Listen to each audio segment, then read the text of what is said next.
சென்னை பருத்திப்பட்டு பகுதியில் புதிய காவல் உதவி மையம் அமைப்பதற்கு பொதுமக்கள் நன்றி தெரிவித்துள்ளனர். ஆவடி காவல் ஆணையர் சங்கர் சட்டம் ஒழுங்கை பேணுவதில் மிகுந்த ஆர்வம் காட்டி வருகிறார். அதன் பேரில் பாதுகாப்பாக கண்காணிப்பு கேமராக்கள் பொருத்தவும் காவல் உதவி மையம் அமைக்கவும் ஏற்பாடு செய்து வருகிறார். அதன்படி ஐயப்பாக்கம் அருகே பருத்திப்பட்டு பகுதியில் Sri Lakshmi homes lake view என்கிற பெயரில் ஆவடி காவல் உதவி மையம் அமைக்கப்பட்டு உள்ளது. இதனை காவல் உதவி ஆணையர் கனகராஜ், சட்டம் ஒழுங்கு ஆய்வாளர் கிருஷ்ணமூர்த்தி ஆகியோர் திறந்து வைத்தனர். இந்த காவல் உதவி மையம் ஐயப்பக்கம், பருத்திப்பட்டு, கோணாம்பேடு, நாராயணபுரம் உள்ளிட்ட பகுதிகளை கண்காணிக்க உதவும் என்பதால் தாங்கள் நிம்மதியாக அடைந்து உள்ளதாக அந்த பகுதி மக்கள் காவல்துறைக்கு நன்றி தெரிவித்துள்ளனர். இந்த போலீஸ் பூத் இந்த இடத்துல பாத்தீங்கன்னா முக்கியமான ஒன்று எல்லாம் உங்களுக்கே தெரியும்.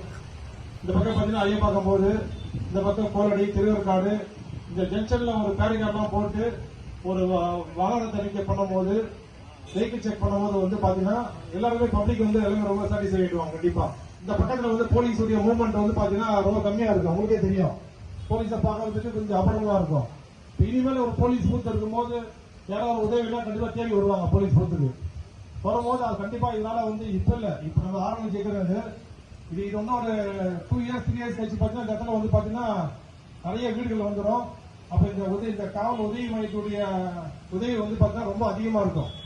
ஸோ அந்த ஒரு போலீஸ் பூத் தரப்பதற்கு ஏற்பாடு செய்து வைத்த ஸ்ரீ லட்சுமி ஹோம்ஸ் உடைய நிர்வாகத்திற்கு காவல்துறை சார்பாக நன்றியை தெரிவித்துக் கொள்கிறோம்.